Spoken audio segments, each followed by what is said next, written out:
Hey, welcome back to the How to Podcast series. It's Dave with you, nursing a cold. I promise not to give you I won't spread it to you, I promise. It's not coming through your earbuds. We're good. I hope you're doing well. Hope things are going good for you. We're wrapping up our 4-part little mini-series around imposter syndrome. And today we're kind of reframing imposter syndrome today. And we're going to look at from imposter to innovation. Harnessing self-doubt for podcast success, something that we could probably put into practice today in our next episode this week for our show. And we're going to do this together, you and I. So thanks for pressing play. Here we go.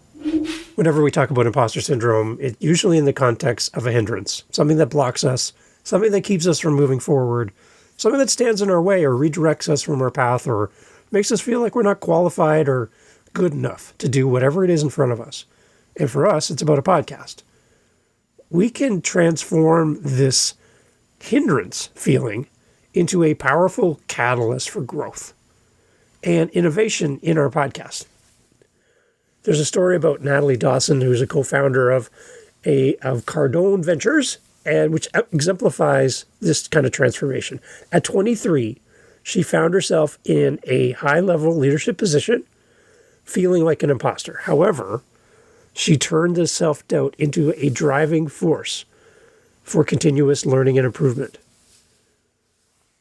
Her approach to tackling unfamiliar territory in her role and in life was to show up with relentless curiosity, encouraging her team to do the exact same thing.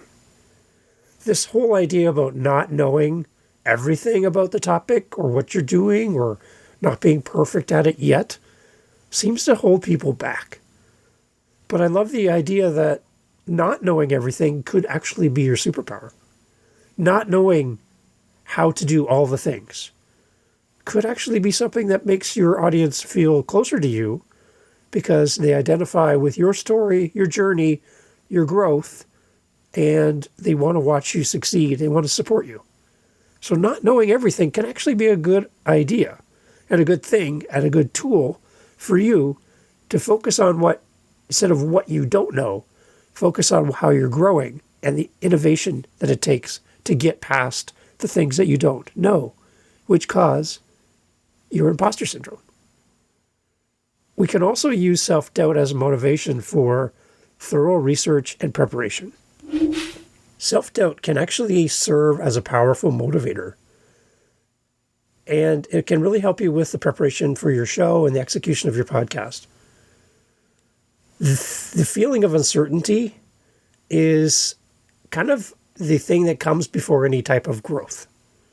Okay, so you are strapped into an airplane, high up in the air, you have a parachute on your back, and you're going to step out the door for the first time. Wow. The feeling of uncertainty. How's this going to go? But this could be a big growth step for you to step out of that plane and do something you would not normally do. The feeling of uncertainty, that feeling in your stomach of, oh my gosh, I'm about to do something big, something different, something new, and I'm doing it on my own. Really, there's people in my life who support me in general, but this specific task, starting a podcast, writing a book, whatever that is, in this moment, I feel like I'm completely on my own. So I always lead back to the fact that as podcasters, we should be podcasting in community and not trying to do this as a solo effort on our own with no motivation, no accountability, no friends. We're going to just suck it up and do it ourselves. I think we need podcasting to be done successfully. We need community. We need people around us who are on a similar journey, again, to hold us accountable, to be a support, to be a sounding board, and to encourage us, just to give us the power and the strength to do the thing that's different and feels awkward in the moment. To have these people in our corner really helps. This uncertainty that we face as podcasters can really turn your focus then to dive deeper into your topics to ensure that you're well prepared for each episode. It will force you to focus on the things that you don't know instead of the things that you do know. I've kind of had this theory in life when working in team settings. If I'm leading a team, I try to bring people around me who are good at the things that I'm good at.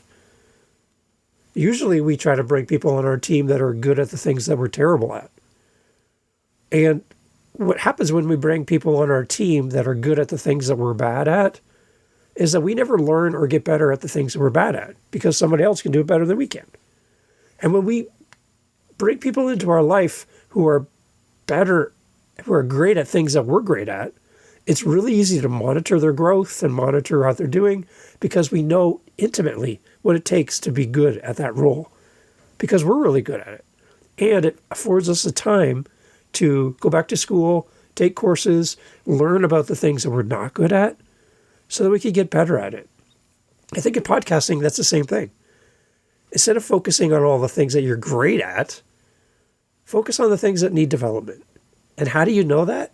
It takes conversation. Again, it takes community to know the things that you're great at and the things that you need help with.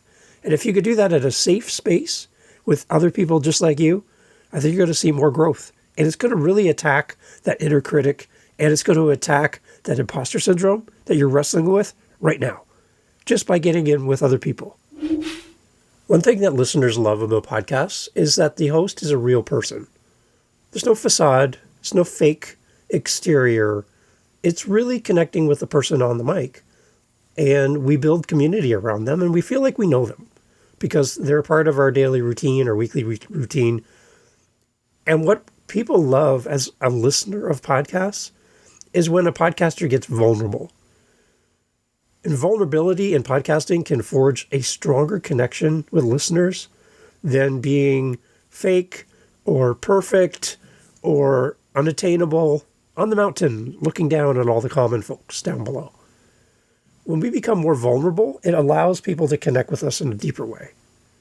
The goal here is to be intentional about what you want to be every day, and for you to adopt a learning perspective, a teachable spirit, some people would call, rather than a judgmental one.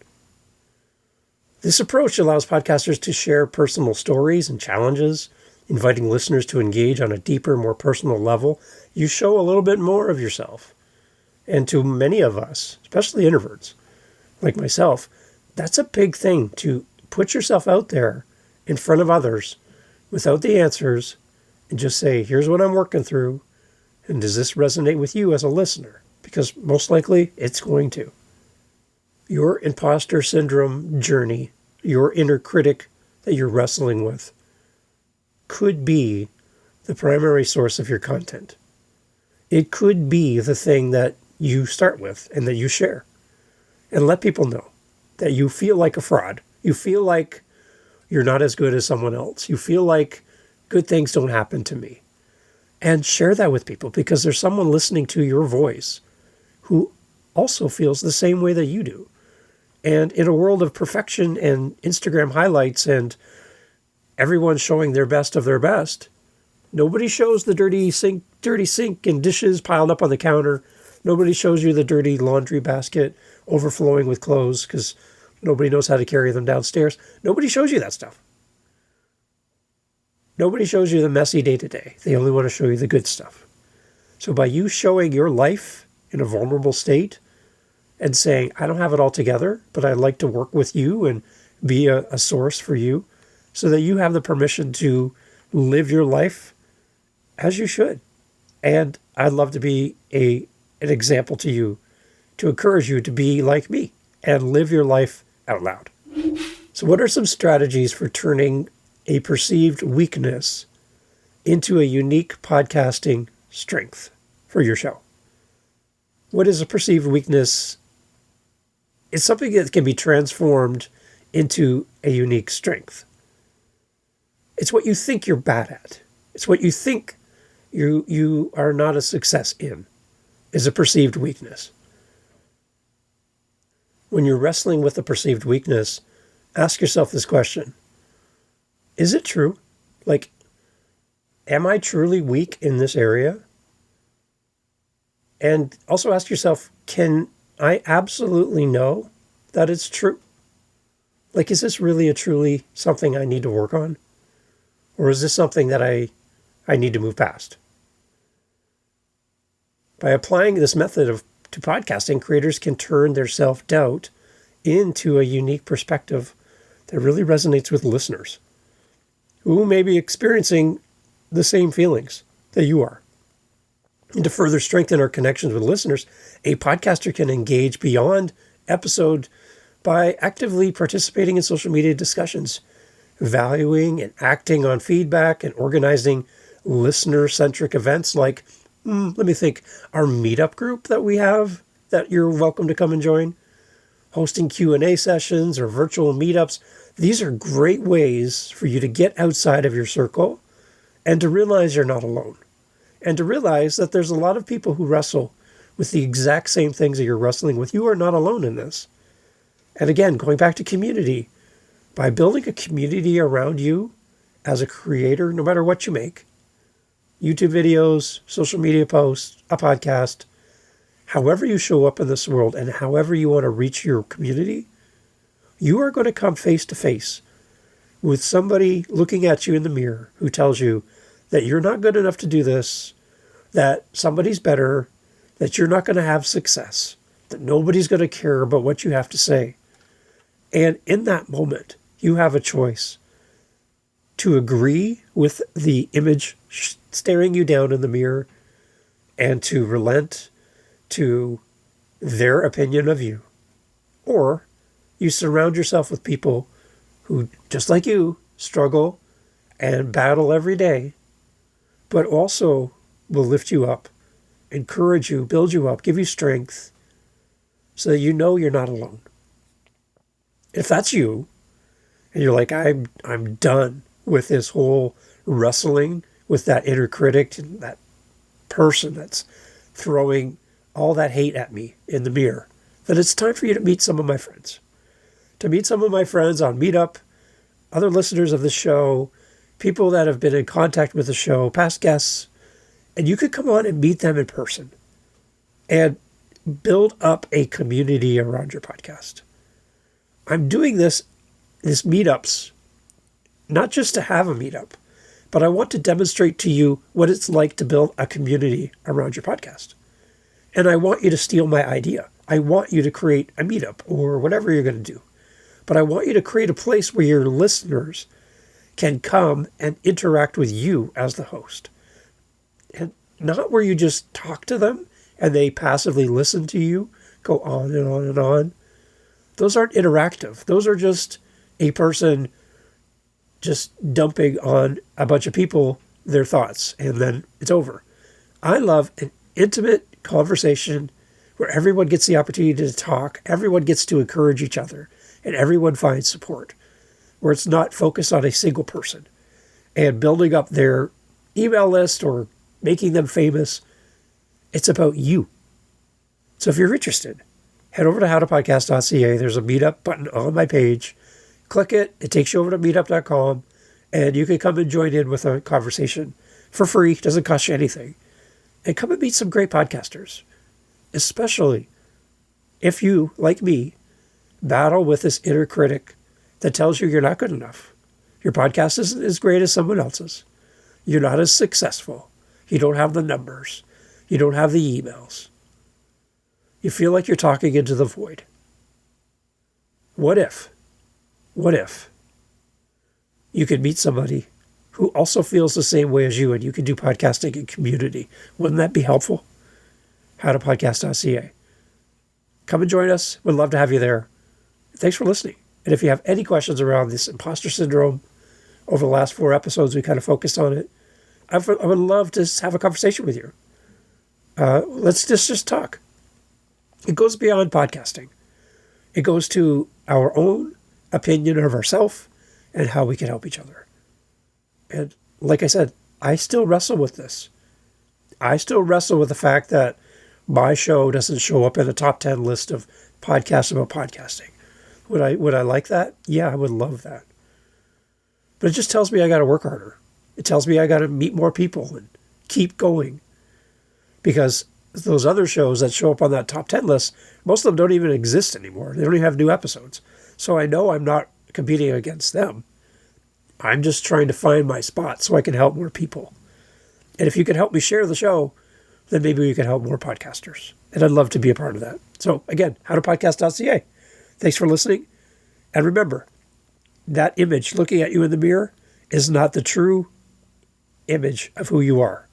We see something better, and we see more of you in a better light of you and more of your potential when you come and see us in person in community. We'll hold a seat for you. Come join us. Thanks for listening. Thank you so much for listening to the entirety of the episode, including this part. You know what? A lot of people leave right now. So we'll let them leave. Give them a second to go. Okay, now it's just you and me. We have our meetups that we do for the How to Podcast series.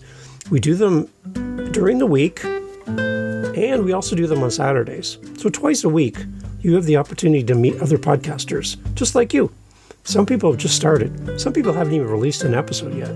Some have been doing it forever. And we get together and talk podcasting. We want to help you in community to continue with your show, to start your show, to grow your show. So come and meet listeners of this show in one space on meetup.com. Again, through howtopodcast.ca, you'll see the links. It's completely free to join. Come whenever you have an opportunity to come. There's no commitment. You don't have to sign any waivers.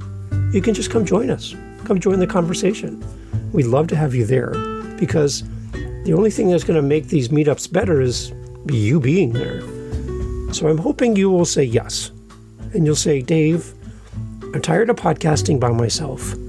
I wish there were people I could connect with that are fellow podcasters and share my frustrations with guests who ghost me, and my editing software is crapping out on me, and I'm just having this hard time. I'm just having a hard time coming up with podcasts, episodes, and titles, and all the things, and social media. And wouldn't it be great to get in a room with other podcasters and share best practices and learn? 3 of our 4 Saturdays every month are themed. So you have a topic, but that last Saturday of every month is open question and answer. Ask anything. Come meet a podcaster. Come enjoy the podcasting community through howtopodcast.ca. Come to our meetups. Can't wait to see you there.